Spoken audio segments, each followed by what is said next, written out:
A mother's love versus a son's violent past. Today, we witness one of the most heart-wrenching scenarios in a courtroom. A grieving mother pleading for her son's freedom, just weeks after burying her husband of 52 years. She paints a picture of a helpful, community-minded man, trapped in jail, unable to even attend his own father's funeral. She's maxed out her credit cards, exhausted her savings, and is now facing financial ruin to meet a staggering $100,000 bond. But the prosecution is about to pull the rug out from under this entire emotional appeal. They have a list of prior arrests that tell a completely different story, a story of strangulation, assault, and unlawful restraint. The defense calls it an instrument of oppression. The state calls it public safety. Caught in the middle is a judge who must weigh a mother's tears against a chilling criminal record. Who will she believe? So here's the thing. I went to go see Superman. Okay. Let me just tell you what my biggest problem is. Okay. You put it right here. You said this is where it was, right? It's up here. That movie was awesome. Sure, I didn't oversell. Oh, no, you couldn't oversell it. And you know what? I will tell you, this is the first Superman that I've ever watched where I can see why. Okay, somebody would say, well, he sort of looks like Superman, but he's not. So I'm telling you right now. Are you Ronald Lamar Allen? I am. Right. So before we take up any settings or discovery issues, counsel, you filed a motion requesting a reduction of bond. That's correct, Judge. All right. And what is the bond currently set at? The bond is currently set at $100,000. And state, are you? The defense immediately calls the defendant's mother, Evelyn Allen, to the stand. This is a classic and often powerful strategy in a bond reduction hearing. The goal isn't just to talk about money, it's to humanize the defendant. The defense wants the judge to see Ronald Allen not as an inmate number or a list of charges, but as a son, a neighbor, and a grieving family member. By having his mother testify, they're building a character reference in real time. She's here to establish his ties to the community, argue that he isn't a flight risk, and most importantly, generate sympathy. The defense attorney starts with the basics. How long has he lived here? Are you too close? These questions are designed to build a foundation of stability and normalcy before getting into the more difficult and emotional aspects of the case. Agreement to reduction? No, Your Honor. All right. And state, are you prepared to proceed on the motion? Yes, Your Honor. All right. Defense, it is your motion. Do you have any witnesses? Yes, Judge. I have Ms. Evelyn Allen is here. She's the mother of the accused. All right, Miss Allen, if you'll come forward, please, and sir, if you'll stand near that computer.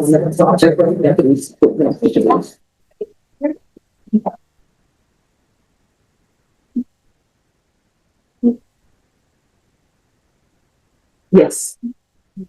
Can you raise your right hand for me, please? Do you solemnly swear upon the testimony you give will be the truth and nothing but the truth, so help you God? All right, you can lower your hand. I need to make sure you keep your voice up because one, I need to hear you, and also the court reporter needs to hear you. Cindy, do you need her to wear the little microphone or no? No, she's in front of the mic. All right, if you'll state your name for the record, please. Evelyn Allen. All right, that's the right tone. Oh, for me good. here. Thank you. All right, defense, you may proceed. Miss Allen, are you the mother of Ronald Lamar Allen? Yes, I am. And how long has Ronald lived in Bexar County? Over 8 years for sure. And for the court, would you describe your relationship with your son? We're very close. He lives with me, so he does help out around the house quite a bit. Like yard work, grocery shopping. We have a close relationship as far as sharing. Now, Miss Allen, are you aware of any past instances where Ronald has failed to appear for the court? No, not at all. And under the circumstances of his custody battle, he's had to be in court a lot of times. This is the core of the defense's good guy narrative. His mother describes him as a local hero in their elderly neighborhood, mowing lawns, cleaning gutters, and even bringing hot meals to a neighbor with health issues. This testimony is carefully crafted to directly counter the image of a dangerous individual that a high bond suggests. By presenting him as an indispensable part of the community and a caretaker for the elderly, the defense is arguing that he is the opposite of a public threat. They're also subtly implying that his presence outside of jail is a net positive for society. The introduction of a neighbor who is physically present in the courtroom to support him is a brilliant move, adding a layer of third-party validation to his mother's claims. The defense is building a strong emotional case for his release. Right? Oh, yes. And how long has this custody case been going on with the ex-wife or his ex-girlfriend? Well, the trial is 8, so I would say close to 8 years old. Now, are you aware of any past instances where Ronald has attempted to flee the jurisdiction or avoid any court proceedings? Mm. And if Ronald were released on a reduced bond, would he have a place to stay? Yes. And would you be willing to supervise or help monitor him if it was required by Judge Boyd? Yes. And can you describe any of Ronald's involvement in his family or community prior to this arrest? Ronnie was very light. In fact, one of the neighbors is here with us today that he's helped out. She's had health issues, and he would bring her hot meals, take care of her yard. We in an elderly neighborhood. He's helped the elderly clean their gutter if they need to move heavy flower pots, whatever. He was well liked by all the neighbors in the neighborhood. The testimony takes a deeply personal and painful turn. Mrs. Allen becomes visibly emotional as she admits to the court that she has lifted up all my credit cards and all my credit trying to get her son out. This is a raw and powerful moment. She's not just saying they can't afford the bond. She's describing the specific humiliating steps she's taken, effectively laying her family's financial ruin bare for the court to see. This confession is designed to appeal directly to the judge's humanity and support the legal argument that the $100,000 bond is excessive and acting as an instrument of oppression, something the defense will argue later. It frames the situation not as a man being held on a reasonable bond, but as an impoverished family being punished before a trial has even begun. Now, Miss Allen, have you ever made any efforts to post Ronald's bond? I've made several attempts. I've called about 5 bondsmen, and each one had different regular stipulations. Once was like I needed 4 signatures, co-signers, they called them, that had to have employment and live in Bexar County, that would be responsible if in the event he would skip out for the $100,000, plus a collateral of putting my home for collateral. And then another one required, I think, co-signers other than me, two co-signers, but other than myself or my husband at the time, be at peace. Now, And collateral, whether it be like any my home or with $100,000, and I think the bonds, they started at $10,000, but said it could be up to the discretion of the manager of the bonds company. It could be more, but not less. now, Miss Allen, do you believe a lower bond would allow your family to safely and responsibly secure the release of Mr. Allen, of your son? This is absolutely heartbreaking. The family is in a state of suspended grief, unable to schedule a funeral for a husband of 52 years because his son is incarcerated. The mother's testimony that her son couldn't even process his father's death over the phone is devastating. She's essentially telling the judge that the current bond isn't just keeping a man in jail, it's preventing a family from achieving closure and mourning properly. This is the peak of the defense's emotional appeal. They are framing this hearing as a matter of basic human decency. The subtext is clear. Whatever he is accused of, does he not deserve the right to grieve his father with his family? This is a high-stakes emotional gamble designed to put immense pressure on the judge to show compassion. It would be affordable, yes. And what financial resources have you exhausted trying to help Ronald? I'm embarrassed to say, but I've limited out all my credit cards and all my credit. After that wave of raw emotion, the defense attorney pivots back to the legal case, but through the lens of mental health. When asked if Ronald struggles with mental health, his mother immediately points to the stress and anxiety of being in jail and grieving. The attorney then asks if counseling would help, and she latches onto the idea, saying, "Oh, absolutely. He and I both to be able to grieve. This is a strategic move." The defense is preemptively offering a solution to any concerns the judge might have about the defendant's state of mind. By suggesting counseling and evaluation, they're presenting their client as someone who is not a lost cause, but someone who needs help he can't get while incarcerated. It's a way of saying, release him, and we will get him the support he needs to ensure he's not a risk. Credit. Thank you. And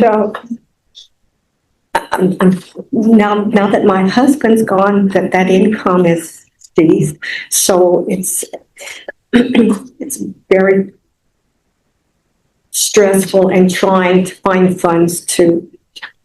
Can you tell the court about your late husband, Ronald Wayne Allen? Glad to.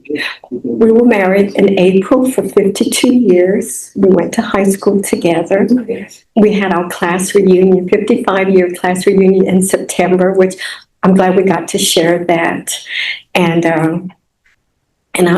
here we get the first crack in the perfect son narrative. And the defense asks the mother about the underlying charge, and she tries to downplay it. She says, "This doesn't sound like my son," but then immediately concedes. He can get excited. He can get anxious. She even offers an excuse, "We're from Louisiana, so he may raise his voice." This is a critical moment. While trying to defend him, she has just admitted to the court that her son does have a temper and can become agitated, which lends a degree of credibility to the state's terroristic threat charge. The prosecution has been sitting silently, listening to this entire story of a gentle, helpful son. You can bet they've been waiting for an opening like this, and they're about to use it to dismantle everything this mother has just built. Anniversary. We're from Louisiana, so we got to share crawfish. And I'd like to say that for his final days, he enjoyed that, but it was a shock that he passed. When did your husband pass away, Miss Allen? June 13th. And this was while your son was in the jail? Yes. And how did Ronald respond to the loss of his father while he was in jail? Very stressful, very anxious.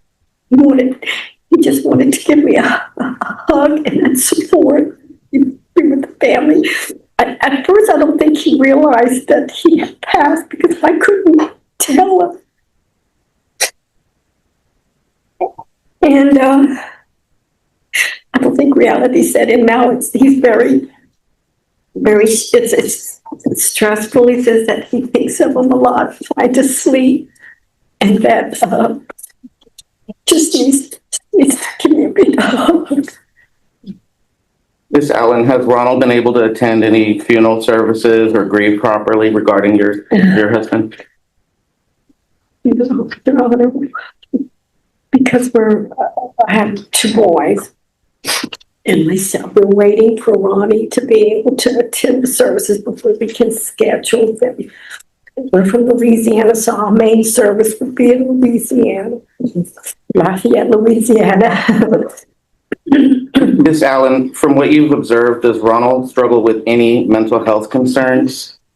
Very anxious, very stressful. The stress being in prison, has jail, how they call it. And has he ever had any mental health conditions? Has he ever suffered from schizophrenia, bipolar disorder, or anything like that? No. And do you believe that Ronald would benefit from counseling or evaluation if released? Oh, absolutely. He and I both to be able to grieve, learn how to grieve together and get beyond this, because we need closure and we need to share that bond. It's very hard for me all alone at the house. Now, Miss Allen, the prosecution's cross-examination begins, and her strategy is immediately clear: dismantle the poverty claim. She starts probing into the family's assets. Do you own your home? Do you have a vehicle? What about retirement or a 401k? When the mother admits she owns her home, the prosecutor sees a major asset that could be used as collateral. Then she zeroes in on the defendant's own finances, asking if he has savings. The mother's response that they keep conversations generic and private on jail calls is a huge red flag for the prosecution. She immediately pounces, pointing out that if he had money, it would certainly help his mother make bond.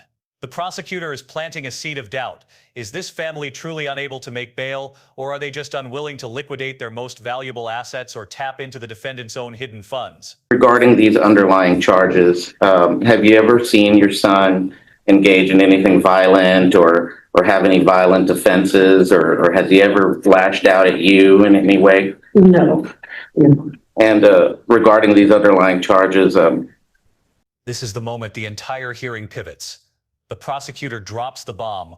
Were you aware that in 2015 he was arrested for a family violence assault, including strangulation? The air just got sucked out of the room.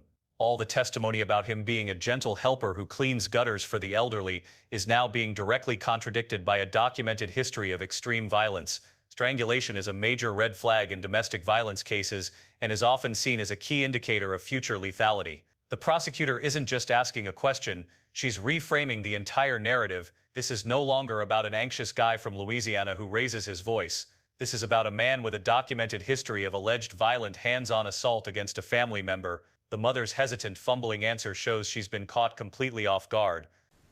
maybe you can tell the court a little bit about what these charges have meant to you substantially.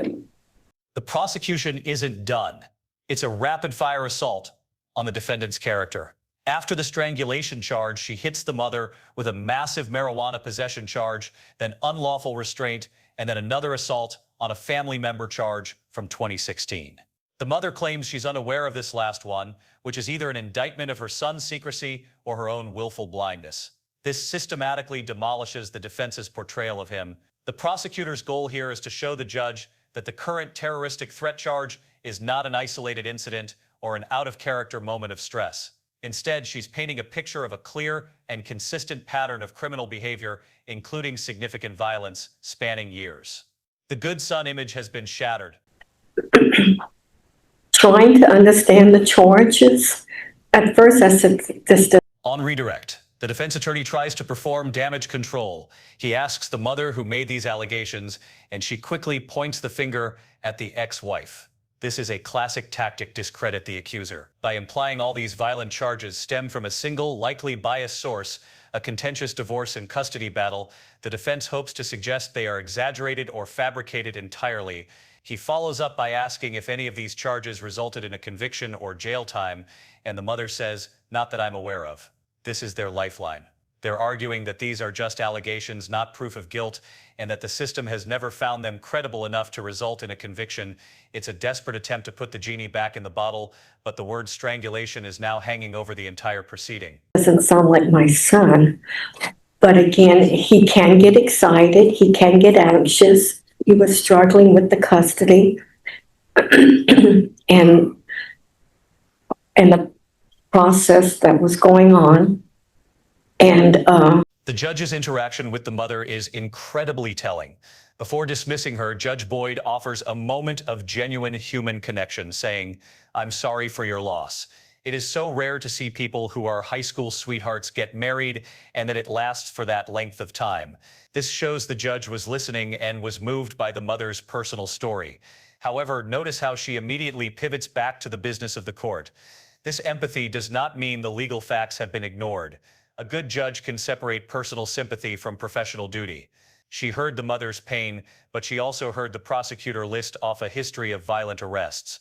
Now, with the witness testimony concluded, she must weigh that powerful emotion against the cold, hard facts of the defendant's record and the state's public safety concerns.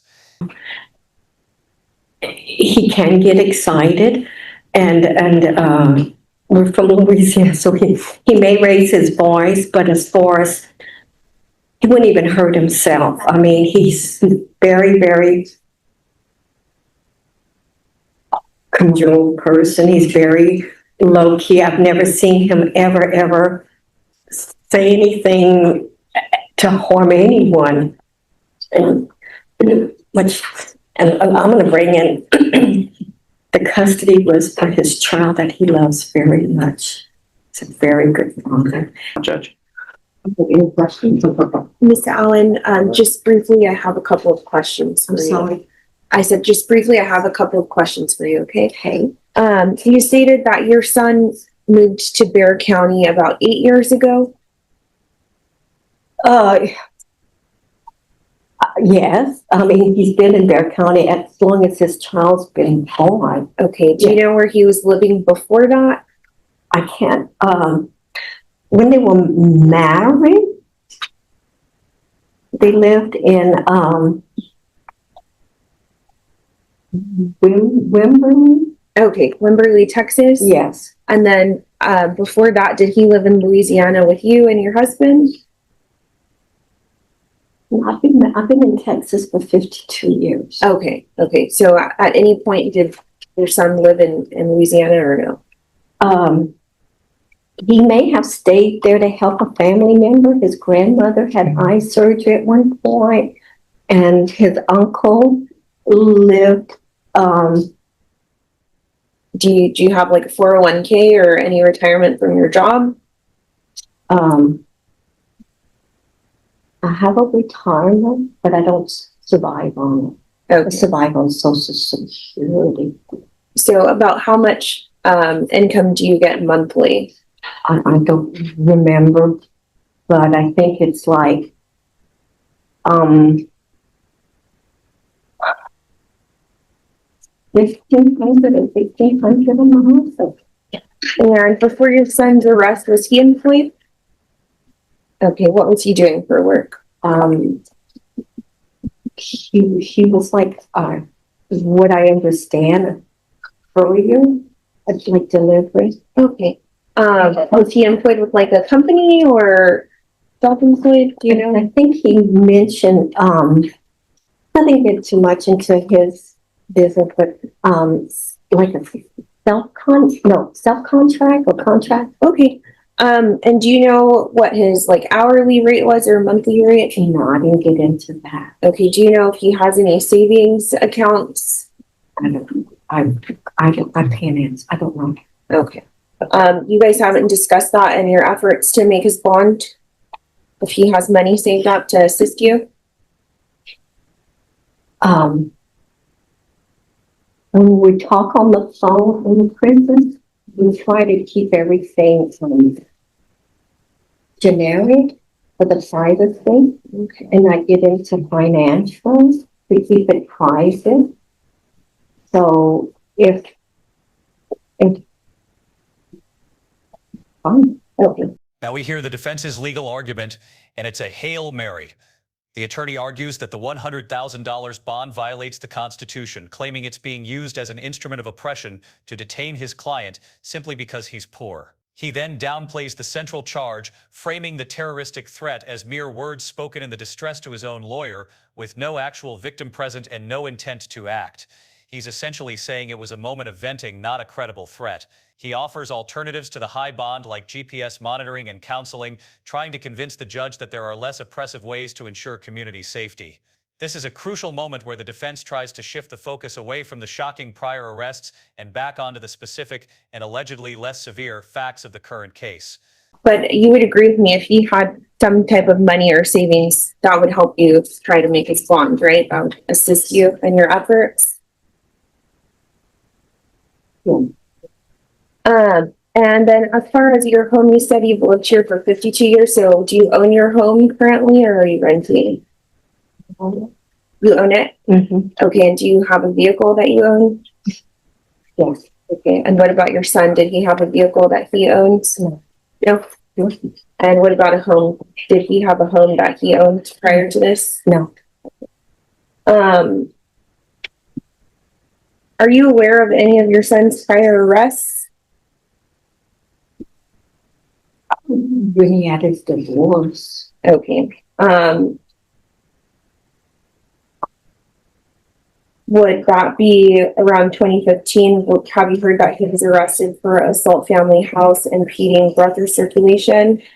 Is that again? I'm sorry. Were you aware that in 2015 he was arrested for a family violence assault, including strangulation? I was aware that he had a legal issue with his divorce. Yes. Okay.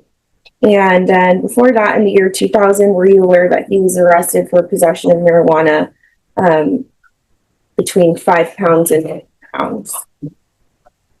I believe that I had not. You did? Okay. And then were you aware that in the year 2016 or 2015 that he was arrested for unlawful restraint? In 2015. I recall. Okay.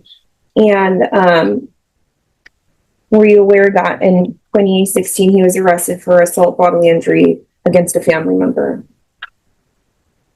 In what year? 2016. No. We pass the witness, Your Honor. Any further questions? Yes, I'll take short redirect.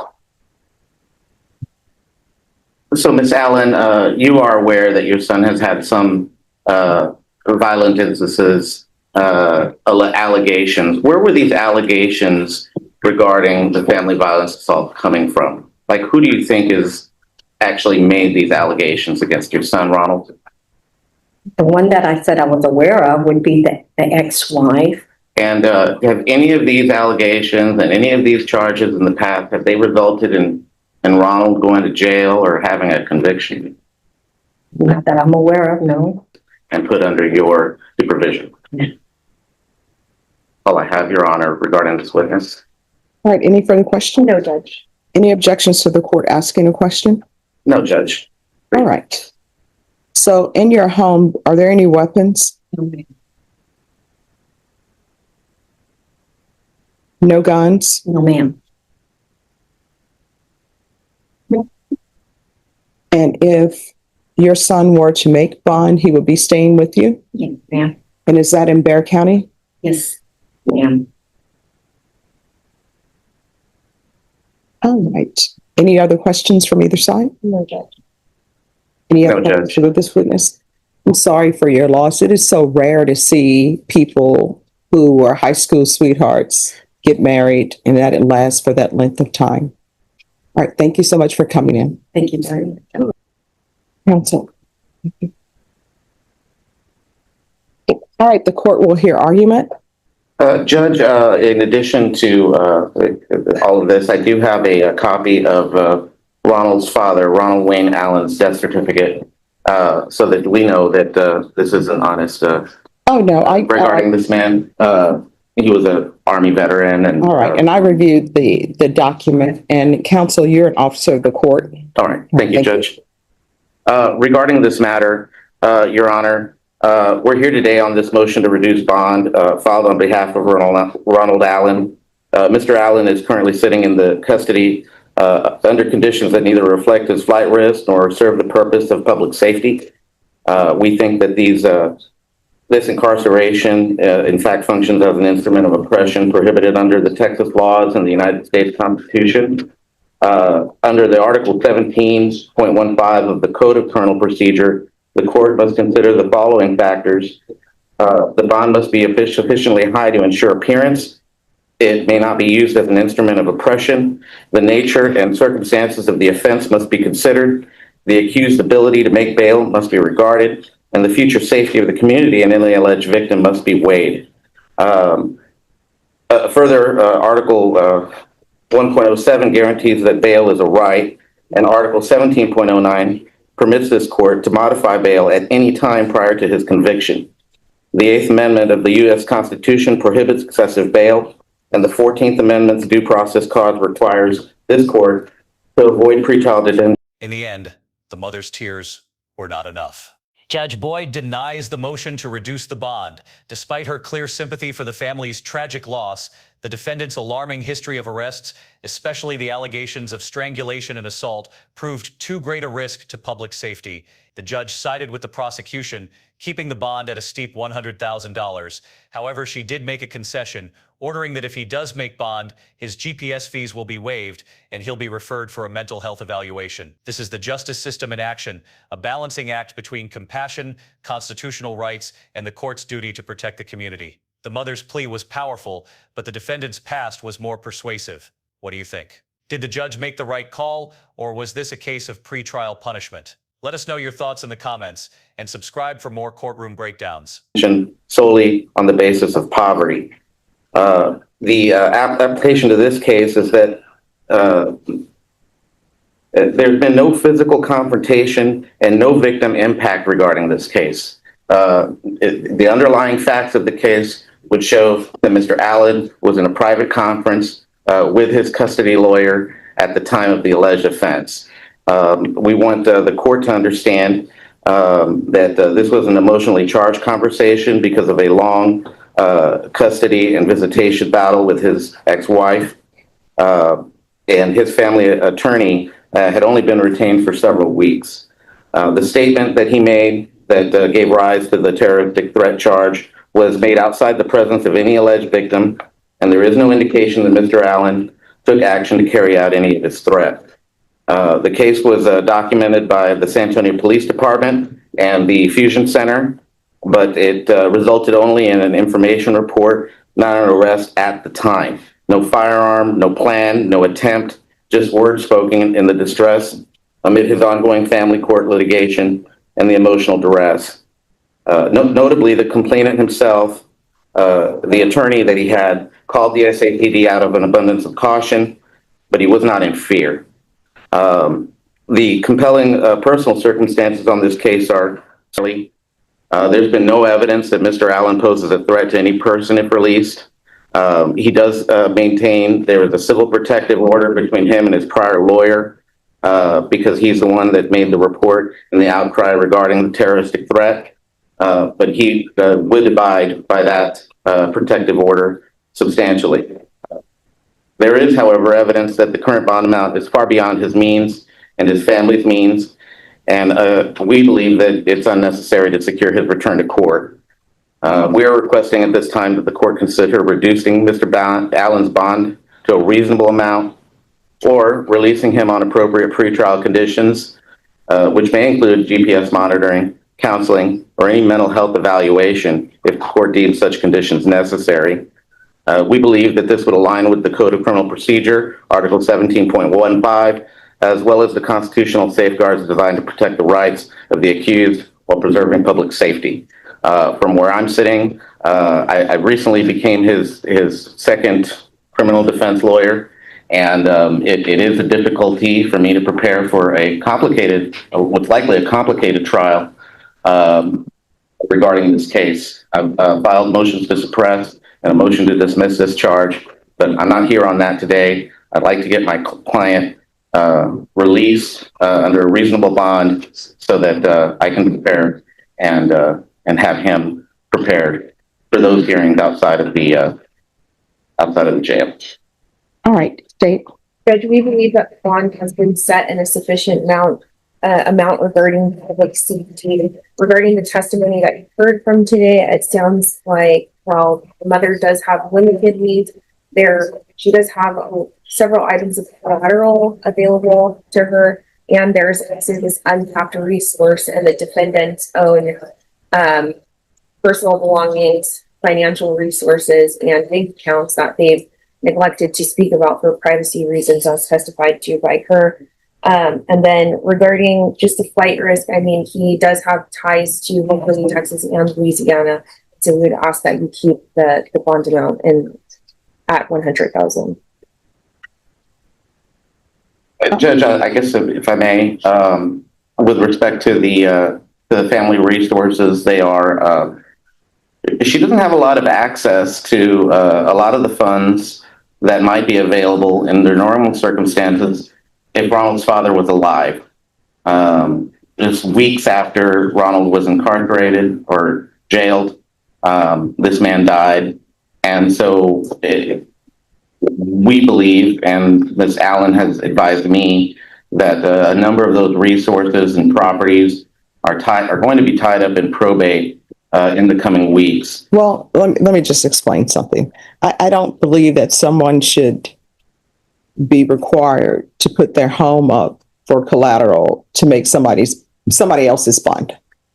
So I'll just lay that there. That is gambling to put your home up. Yes. Because the bondsman will take your mother's home if you fail to appear. Mm-hmm. So this is the court's issue.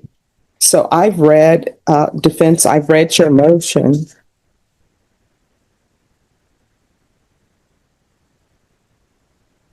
And in your motion, you put that Judge Hortek found that your client wasn't a threat to his son or the community at large, and that there will be a protective order regarding his ex-wife, Yes, there is, Judge. and that he will be allowed to proceed with his visitation rights. So I don't understand, on the civil side, they said he was going to have his visitation rights. It's going to be supervised, and they wanted a psychological evaluation. I don't understand how we go from that to now he's before me on a charge of terroristic threat. And Mr. Allen, I want you to know I don't take any of this as true because I haven't heard any evidence on the facts. The reason why I bring that up is because, as you stated, counsel, part of the things I consider in a bond reduction is safety of the community. So in this case, safety of the community would be based upon the indictment, the community at large, and also the protective order that your ex-wife has, her safety as an individual, but then the community at large, based upon the exhibits that the state had me read, which was part of the police reports. So that's the court's concern. Well, Judge, And has he done a psychological evaluation? Has that been done, or was that completed? no, Judge, the order coming from the civil case, from my understanding, I'm not a civil lawyer, but my understanding is that that final order in that Satzer modification that was filed by the ex-wife and was litigated while he was in jail through Judge Hortek, that is pending as far as the order being signed. Okay. There are judge's notes that indicate what I mentioned in my motion, that the protective order against the son was denied. There is, I think there's other ways to secure the community other than a $100,000 bond. I think a GPS or any kind of tracking would be able to secure compliance. And if there's a bond condition that prohibits his contact with either the complaining witness in the underlying terroristic threat case, or who I believe did get his own protective order, and then also a protective order, or rather a bond condition that prohibits his contact with the ex-wife, and ask him to remain in the jurisdiction. I think that can mitigate some of the risks of him not coming to court. All right. And state? I would just reiterate my prior arguments and then the testimony regarding his prior arrest.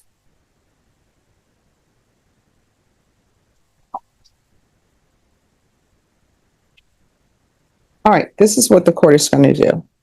With regards to your other motions that you filed, the motion to dismiss and the motion to suppress, we'll set those for hearings and y'all confer. And I would like those hearings set as quickly as possible because that may end up addressing whatever issues are here. But Mr. Allen, I'm going to deny the motion to reduce bond. I'm going to order that there be partial GPS for employment only. GPS fees will be waived, and there will be a referral to Center for Healthcare Services.